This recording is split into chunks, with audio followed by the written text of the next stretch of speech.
السلام علیکم ورحمۃ اللہ۔ شیطان کے تکبر کی وجہ سے اللہ سبحانہ وتعالیٰ نے اس کو اپنی رحمت سے نکال دیا۔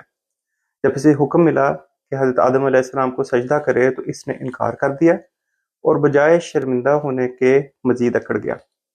اور پھر اس نے ایک وعدہ کیا، وہ آج بھی ہمارے خلاف کام کر رہا ہے۔ اس نے کہا، اور یہ سورۃ الاعراف کی آیت نمبر 17 میں مینشنڈ ہے، اس نے کہا کہ ثم لنأتینہم من بین ایدیہم ومن خلفہم وعن ایمانہم وعن شمائلہم ولا تجد اکثرہم شاکرین،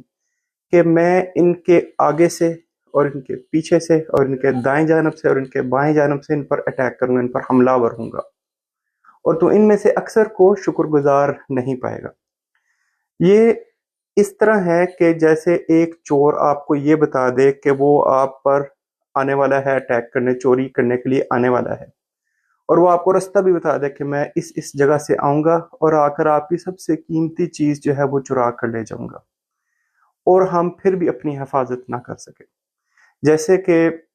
شیطان نے کہا کہ وہ اٹیک کرے گا اور ہماری سب سے قیمتی چیز یعنی کہ جو ہمارا گریٹیٹیوڈ ہے، جو شکر ہے، اس کو چرائے گا، اور جب کوئی شکر چرا لیا جائے تو پھر پیچھے کیا رہ جاتا ہے؟ شکر چرا لیا جائے تو پیچھے پھر کفر رہ جاتا ہے۔ اس کا پروف یہ ہے کہ اللہ سبحانہ وتعالیٰ نے سورہ انسان میں ایک جگہ کہا ہے، اِنَّا هَدَيْنَاهُ السَّبِيلَ اِمَّا شَاكِرٌ وَإِمَّا كَفُورًا، کہ بے شک ہم نے انسان کو ہدایت دی کہ چاہے وہ شکر کر لے چاہے وہ کفر کر لے۔ اب سب سے بڑا جو کفر ہے وہ اللہ تعالیٰ کے وجود کا انکار ہے۔ جو شخص اللہ تعالیٰ کی چھوٹی نعمتوں کو انکار کرتا جاتا ہے، آہستہ آہستہ آہستہ پھر شیطان اس کو اس طرف لے آتا ہے کہ وہ بڑا کفر کرے، وہ اللہ ہی کا انکاری بن جاتا ہے۔ اب مسئلہ یہ ہے کہ شیطان بہت چالاک ہے۔ بعض اوقات ہمیں ناشکری کرتے ہوئے پتہ بھی نہیں چلتا کہ ہم نے ناشکری کر دی ہے۔ یہ وہ لمحہ ہے جیسے سمجھ لیں کہ جیسے شیطان آپ کے پیچھے سے اٹیک کر رہا ہے کہ آپ کو پتہ ہی نہیں چلا۔ مثال کے طور پہ جیسے ہم ایک ہی کھانا اگر دوسری دفعہ کھاتے ہیں تو ہم میں سے بہت سے لوگ ہیں جو کہتے ہیں یار پھر سے وہی کھانا،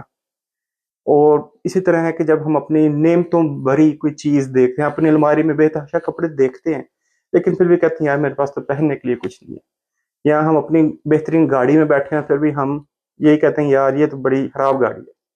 پھر کچھ موقع ایسے ہوتے ہیں کہ جب ہمارے ارد گرد کے لوگ منفی باتیں کر رہے ہوتے ہیں اور ہم ان کے ساتھ مل کر شکایت کرنے لگتے ہیں، صرف اس لیے کہ کہیں ہم الگ نہ لگیں۔ مثال کے طور پہ دفتر میں کسی کے بارے میں بات ہو رہی ہے، کسی کی برائی کی جا رہی ہے، اور ہم بھی ہاں میں ہاں ملاتے جا رہے ہیں کہ ہاں ہاں ٹھیک ہے۔ یہ ایسے سمجھیں کہ جیسے شیطان کا دائیں اور بائیں سے حملہ ہے، ہمارے ارد گرد کے لوگوں کے تھرو ہمارے اوپر وہ افیکٹ کر رہا ہے۔ اور کچھ پھر ایسے لوگ ہوتے ہیں جن پر شیطان سیدھا حملہ آور ہوتا ہے، وہ اللہ سبحانہ وتعالیٰ کی نعمتوں کا انکار کرنے لگتے ہیں یہاں تک کہ وہ ایمان سے دور ہو جاتے ہیں۔ اب ہم کس طرح سے اپنے شکر کو محفوظ کر سکتے ہیں؟ ایسے لوگ جو آلریڈی بہت اچھے اخلاق پر قائم ہیں، ایسے لوگ جو بہت اچھے کردار کے مالک ہیں، آپ ان لوگوں کی کمپنی میں رہیں، چاہے وہ لوگ آپ کے پاس فزیکلی موجود ہوں یا آج کل کے زمانے میں ڈیجیٹلی اگر آپ ان کی باتیں سن سکتے ہیں تو آپ ان کی کمپنی میں ہیں۔ یعنی کہ ان لوگوں کے قریب رہیں جو خوبصورت باتیں کرتے ہیں، جو صبر کا مظاہرہ کرتے ہیں، جو اپنے الفاظ اور اپنے اعمال سے شکر گزاری کا مظاہرہ کرتے ہیں۔ اس کے ساتھ ساتھ ہی اپنی زبان اور اپنے دل کو اللہ سبحانہ وتعالیٰ کی یاد میں مصروف رکھیں، اور الحمدللہ کہا کریں، اپنی زبان پر الحمدللہ کا ورد عام کریں، کنٹینیو کریں، اس کو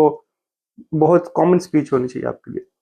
اور ایک بہت امپورٹنٹ چیز کہ ہر بات کا فوراً رد عمل نہ دیا کریں، بلکہ پہلے سوچا کریں اور پھر اپنی زبان سے یا اپنے ہاتھ سے وہ عمل کیا کریں جو کہ اللہ کو پسند ہو۔ ہم کئی دفعہ جلد بازی میں ریئیکشنری ہو کر کچھ ایسا کہہ دیتے ہیں جو اللہ کو پسند نہیں ہے، اور سب سے زیادہ ضروری یہ ہے کہ اللہ تعالیٰ سے مغفرت مانگیں اور دعا مانگیں کہ اللہ تعالیٰ ہمیں اپنے شکر گزار بندوں میں شامل فرما۔ اس کے لیے حضرت پاک نے ہمیں بہت خوبصورت دعا سکھائی ہے، اللہم اعنی علی ذکرک و شکرک و حسن عبادتک، کہ اے اللہ مجھے اپنی یاد میں اور اپنی شکر میں اور بہترین عبادت کرنے میں میری مدد فرما۔ اللہ تعالیٰ ہمیں شاکرین میں شامل کرے اور شیطان کے وسوسوں سے محفوظ رکھے، آمین۔ السلام علیکم ورحمۃ اللہ وبرکاتہ۔